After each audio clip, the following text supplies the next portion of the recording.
Hello out there, you wonderful people. This is Andre, the Game Idea Guy. Thank you once again for lending me your time and your ear, listening into another Pitch for Switch video. And this time I'm going to be talking about Maplestory 2. And yes, Maplestory 2 is actually a pretty awesome game from what I've played of it so far. Like I know I haven't finished the main storyline, but the game is actually pretty good.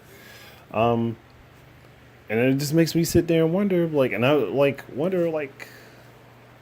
if this was put on the Switch, would there be cross-platform play? Because I know you can do PvP battles, and there's lots of group stuff that you can do. And honestly, I would love to be able to see that. See this have cross-play with the Switch, and the Switch has touchscreen controls for when you're playing off TV mode, and then you also have you have. I was going to say gyro, but you you have the ability to use the infrared pointer at the screen and do motion and stuff like that for on-screen controls if you really needed to. And it's not like the Switch isn't being set up to do mouse and keyboard anyway, because if I remember correctly, there's a keyboard peripheral that if it hasn't come out, it will be coming out pretty soon. So there's a lot of options for this game to be very playable on the Switch. Very playable. And I would really like to see that. And then they could add in some special features that utilize the HD Rumble. Like I've said many times, for games that have a lot of exploration in them, even though I don't think really Maplestory's exploration is very non-linear. I think it is very linear exploration. I mean, you can always go off the beaten path and do stuff on your own, but a lot of its exploration is very linear for the game, even though it's also a free-to-play MMO. But I think that's kind of standard for those types of games anyway. So, I mean, again, this is just me personally. I would love to see it. Because the game is actually pretty fun. And doing that with it, putting it on the Switch, it kind of makes sense to me that they would do that. Honestly.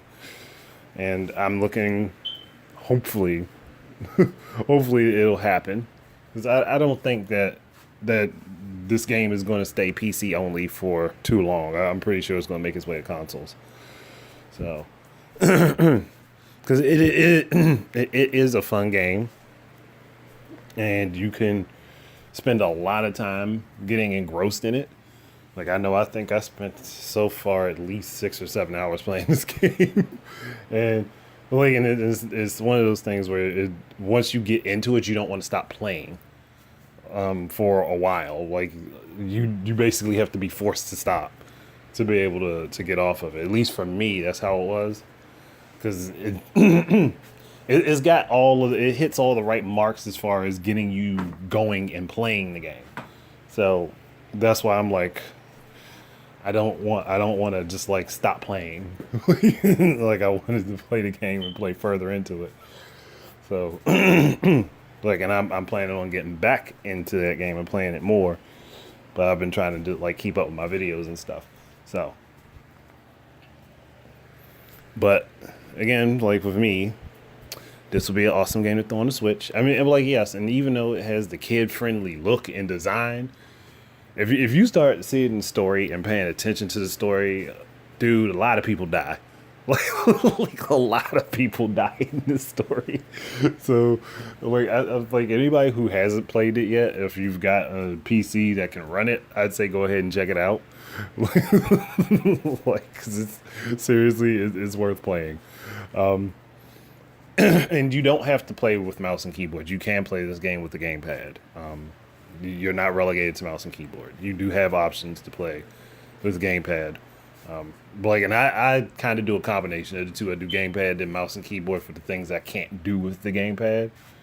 Because it's just for me, explorative type games and dungeon type games, unless I absolutely have to play mouse and keyboard, I'd rather not. So, but that's it. Thank you guys very much for listening. Keep your eyes and ears up for more stuff from me. And until the next time, please enjoy your games. Peace out.